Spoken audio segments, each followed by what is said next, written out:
Silakan tadi siapa yang mau ada diskusi lagi. Nanti mohon saya diingatkan aja ya kalau udah waktunya. Yes. Ya. Terima kasih Bu. Sepertinya ada yang belum terjawab tadi pertanyaan Pak Ketua tadi. Ya, apa Pak? Boleh tidak komisi dengan kewenangannya untuk bisa langsung mengundang?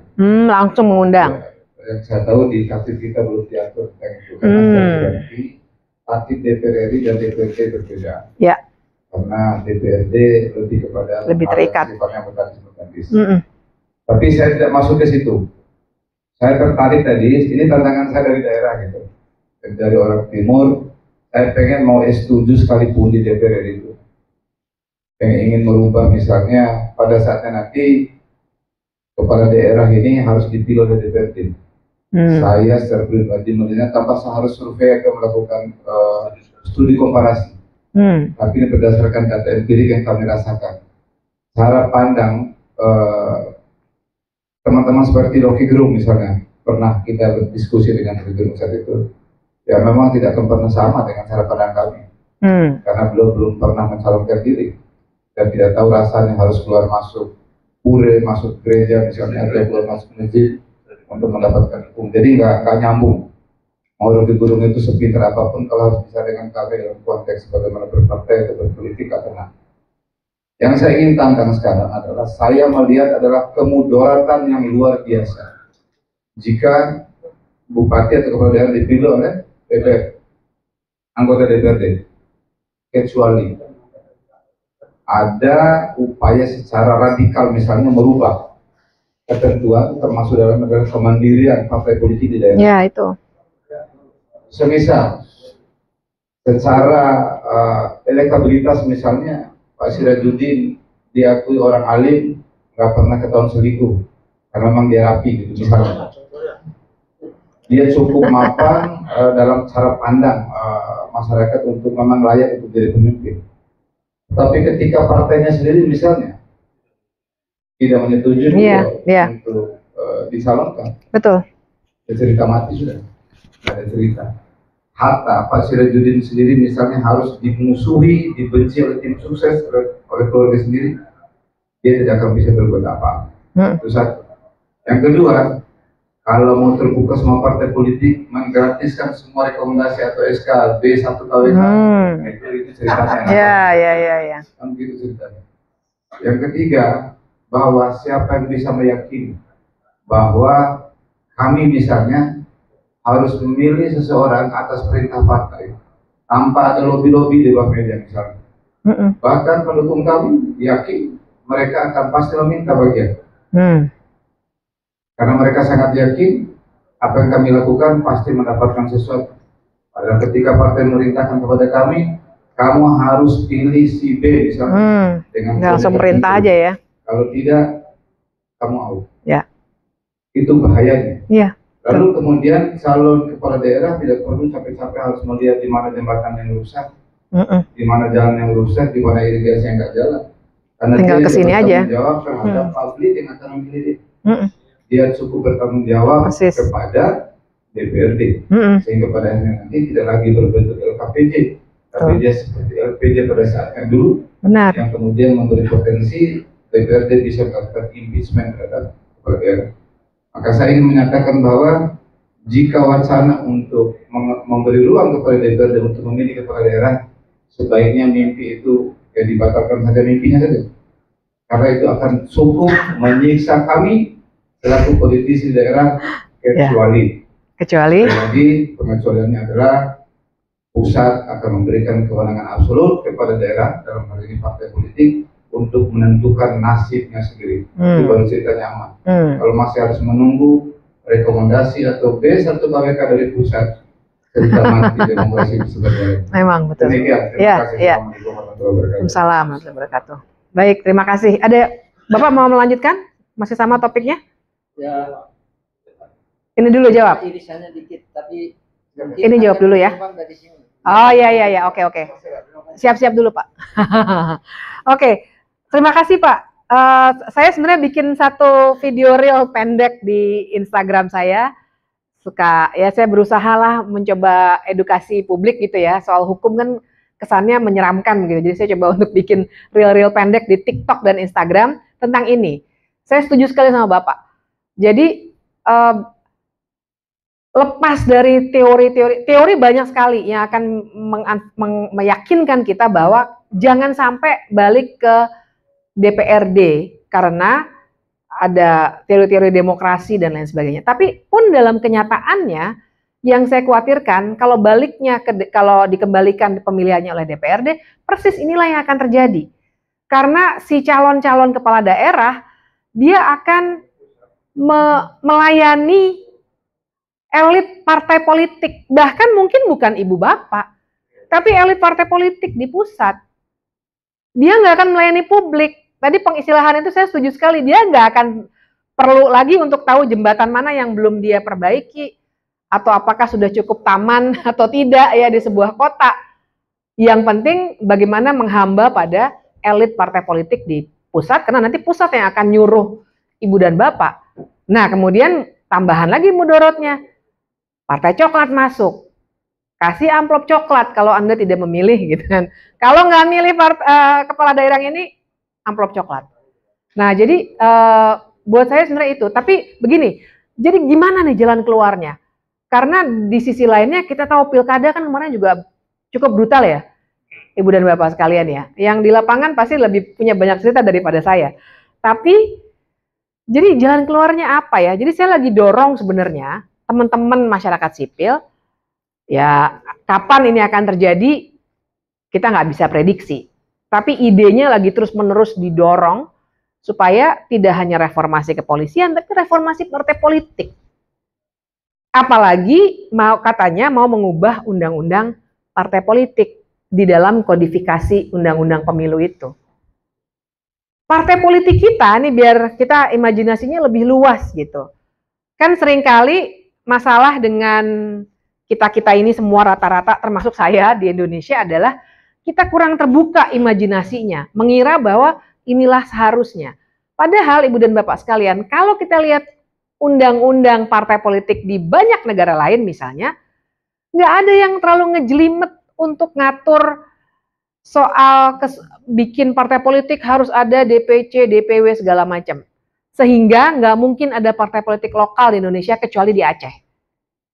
Padahal kan cukup banyak ya, menurut amatan studinya sudah banyak, beberapa partai itu cocok jadi partai politik lokal.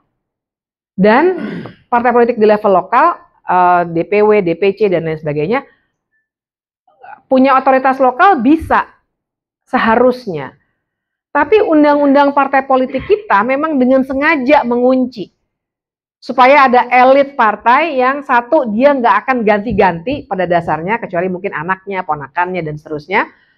Tapi juga yang kedua, dia nggak memberikan otonomi pada pimpinan-pimpinan, pada wilayah dan cabang mereka.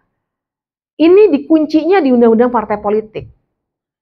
Nah ini yang saya lagi dorong teman-teman, nggak harus lewat undang-undang, nggak tahu lah gimana caranya, tapi ini harus terus kita taruh di atas meja, kita dorong untuk berubah. Kalau enggak, 2029 nanti sama lagi, 2034 sama lagi, dan seterusnya. Kita jadi kayak ini ya, ada mitos Sisyphus tuh, yang dorong batu, terus dia harus naikin lagi, dia dorong lagi, kita seperti gitu. Ngulang terus kesalahan ini, karena nggak pernah ada reformasi yang substantif gitu. Nah ini yang saya mungkin sekali-sekali nanti kita perlu ngobrol. Pasti di sini semua orang partai politik, nggak mungkin kalau nggak akan terpilih jadi DPRD. Jadi idenya kira-kira gimana untuk membongkar elitisme di partai politik itu? Karena buat saya itu kunci salah satu yang paling utama yang bikin sistem politik kita seburuk yang sekarang ini. Saya lagi nunggu-nunggu nih. Indeks. Tapi masyarakat sipil juga buka di MA terkait dengan undang-undang itu. Di MK? MA.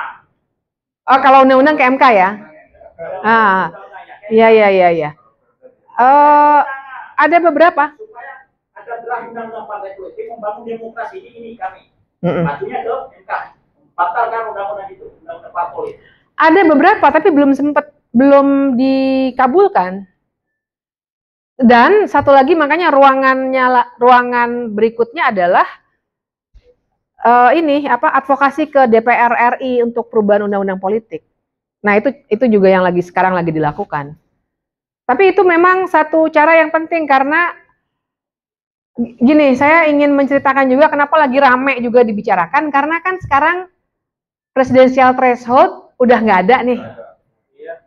Udah nggak ada. Betul, saya setuju. Mendingan nggak usah kalau menurut saya. Tapi begini, ini yang nggak usah ada maksud saya, 0% aja. Tapi persoalannya adalah sebenarnya adanya presidensial threshold itu 20% dulu dan juga yang di pilkada ini walaupun udah dipecah oleh MK tapi masih belum 0. Itu kan gara-gara partai-partai politik besar itu membuat barrier to entry. Dia bikin tembok untuk bikin elitnya dia lagi aja. Lama berkuasa, dinastinya terbangun, ganti-gantian. Saya tadi dengar cerita-cerita ada yang nggak tahu di kabupaten mana, kota mana, bupati wali kota, nanti bapaknya gantian, nanti anaknya jadi wakil gitu ya, begitu kan? Nah jadi itu cara bagi elit partai politik untuk mempertahankan kekuasaan. Tapi oleh negara dilegitimasi gitu. Iya, nah betul. Dilegitimasi karena yang bikin undang-undang mereka. Jadi ibu dan bapak di seluruh dunia yang punya sistem presidensil, nggak ada yang punya presidensial threshold. Seperti kita 20%. Seperti di pilkada juga 7% sekian persen itu tergantung jumlah penduduk, nggak ada di negara lain. Kita doang kreatif politikusnya untuk bikin itu tadi tuh. Tapi ada elit. itu dalam ilmu tata negara itu. Dalam ilmu tata negara. Pembatasan seperti itu. Nggak ada, nggak boleh. Berarti ini orang Indonesia nggak ngerti tentang ilmu tata negara gitu kira-kira. Iya. Mengabaikan, terlalu kreatif. Terlalu banyak aturan. Nah, jadi nah tapi kan gini, kalau perspektif kami ya masyarakat sipil pasti agak beda dengan ibu dan bapak adalah 20% udah nggak ada nih. Tapi kami juga sebenarnya agak ngeri karena nanti ruangannya seperti pasar bebas. Terlalu banyak lagi. Siapa yang kaya dia bisa menang. Izin. Oh iya gimana Pak? Kami dari apa yang diskusi ini ada suatu hal baru. Sementara satu sisi kita berbicara dengan gini dalam teknis, tetapi kita berkaitan penguatan peran legislasi terhadap tata kelola. Kita jangan mungkin cara menangkap Pak Alur. Ya memang harus keluar dulu sedikit Pak Sidar. Dan kita menangkap. Gitu. Nah, jadi karena penguatan legislatif dalam tata kelola ini yang menjadi muara kehadiran kita pada saat ini. Dan itu saja keterbatasan kami mungkin cara menangkap materi ini dalam rangka apa yang kami dapat dalam menguatkan tata kelola. Jadi kita berbicara bahwa daerah itu adalah unsur penyelenggara daerah. Dalam nomenklatur kita berbicara tata kelola hukum undang-undang ini berbicara dari tupoksi pemerintah pusat, provinsi, daerah. Kita berbicara tentang bagaimana program perda. Aturan itu dijalankan agar supaya bagaimana tujuan negara itu hadirnya sebuah kesejahteraan dan norma-norma itu disepakati bersama. Pada saat kita produk perda, dan kita berbicara tentang pemahaman regulasi yang dihadirkan di pusat. Begitu perintahnya dalam Indonesia secara sentral ini, begitu turun ke bawah. Kadang-kadang kita itu berbenturan dengan yang namanya bicara otonomi daerah. Sehingga penerapan hukum kadang-kadang yang dipandang pusat itu kadang-kadang kita tidak bisa implementasikan di daerah karena keterbatasan dalam cara pandang. Sehingga pada saat penguasaan kita produk perda ini kadang-kadang menjadi bias. Karena caranya kita harus produk bisa cara pandang kadang-kadang idealnya menurut masyarakat kami, tapi dalam pandangan negara nggak bisa karena undang-undang harus mengikuti biasa. Produk kita kan di bawah. Itu udah yang kesekian kalinya. Jadi kadang-kadang penguatan kelola ini yang mungkin lebih fokus kami kita diskusikan dan menjadi peran ibu sendiri sebagai bagian dari sebagai oleh-oleh bagi kami dalam menata pembangunan daerah itu yang sebenarnya lebih baik dari masa pandang kita yang sekarang ini masih sangat jauh dari harapan ideal kita.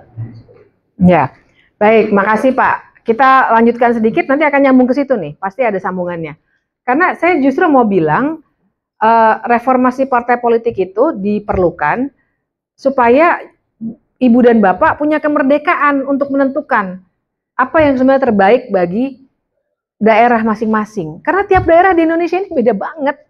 Kita punya 500-an kabupaten kota, dan semuanya mau diseragamkan melalui pusat. Nggak akan bisa, tapi sekarang itu polanya seperti itu. Saya kira Ibu dan Bapak udah mulai menyadari deh, resentralisasi.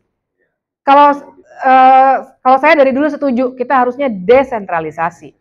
Itu cita-cita dari sejak reformasi kan. Nah sekarang mau ditarik lagi ke pusat.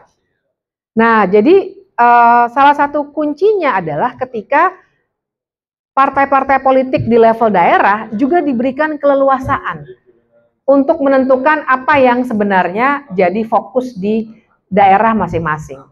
Apa yang terjadi di Jakarta, apa yang terjadi sama yang terjadi di Dompu jelas beda sekali. Jelas beda dengan yang di Sumatera dan seterusnya. Nah, tapi pertanyaan konkretnya adalah gimana caranya? Saya mau kasih tahu sedikit satu perspektif ya. Mungkin kalau BIMTEK-nya sama Kementerian Dalam Negeri pasti perspektifnya beda. Tapi saya punya pandangan bahwa sebenarnya Ibu dan Bapak boleh untuk menentukan sendiri. Bahkan kalau dari level undang-undang tidak masih bisa diperdebatkan soal cantolannya, tapi sepanjang cantolan tuh ngerti ya Ibu dan Bapak, kan Perda itu harus punya cantolan ke undang-undang, itu yang saya maksud.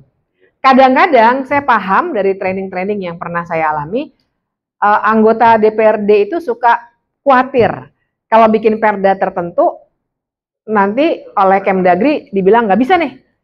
Ya kan, nanti kan nggak dikasih nomor itu nomor registrasinya. Nah, tapi sebenarnya itu bisa dinegosiasikan. Saya kasih contoh konkret ya. Saya sama teman-teman bantu DPRD, ini Jakarta sih, karena saya memang tinggal di Jakarta. Bantu DPRD Jakarta untuk bikin Perda tentang bantuan hukum. Sama Perda tentang disabilitas. Saya nggak tahu di sini udah ada atau belum ya. Nah, itu tuh awalnya anggota DPRD Jakarta, ini apa? Ini nanti kita di stop segala macam. Nah, tapi kami bantu untuk mencarikan cantolannya. Karena kita punya undang-undang tentang disabilitas 2016. Bantuan hukum, kita punya undang-undang bantuan hukumnya. Dan ternyata ada keleluasaan di situ, sehingga waktu itu kami bantu untuk bernegosiasi, sehingga akhirnya diperbolehkan, termasuk untuk menganggarkan. Karena bantuan hukum, terus untuk yang disabilitas pasti butuh anggaran ya. Jadi ternyata kemudian dibolehkan tuh. Nah, jadi saya mau bilang, sebenarnya kalau Ibu dan Bapak punya niat baik, membaca situasi lokal, apa ini yang dibutuhkan, kemudian dirumuskan, mungkin per komisi bisa merumuskan, kira-kira paradigmanya apa yang mau dibangun. Kesejahteraan misalnya, atau mungkin kalau ada masalah dalam soal tanah dan seterusnya, nanti semua program diarahkan ke situ. Mau bikin Perda, mau bikin anggaran diarahkan ke situ. Apakah nanti akan di stop oleh Kementerian Dalam Negeri? Mungkin. Tapi itu yang pernah kami coba. Ruang negosiasi itu ada. Jadi kalau Ibu dan Bapak nggak langsung nurut, tapi coba negosiasi dulu, mungkin dibantu sama teman-teman akademisi, itu akan bisa ada gunanya gitu. Nah itu yang saya sarankan sih begitu. Gimana caranya supaya Ibu dan Bapak membangun, kalau bisa bikin semacam diskusi atau apa gitu ya. Saya bayangannya ideal aja ya, Ibu dan Bapak yang lebih tahu. Di kepala saya yang nggak tahu lapangan, tapi membayangkan yang ideal-ideal, mungkin nggak untuk membuat misalnya setiap komisi itu bikin ya semacam visi dan misi mini begitu loh. Mungkin bukan visi dan misi ya, tapi semacam kita mau kedepankan target kesejahteraan Kabupaten Dompu kayak apa. Nah, kalau paradigmanya udah dapat sesuai komisi masing-masing, nanti bisa dibicarakan diidentifikasi lebih lanjut, diturunkan kebijakannya mau kayak apa dari segi perda maupun anggaran.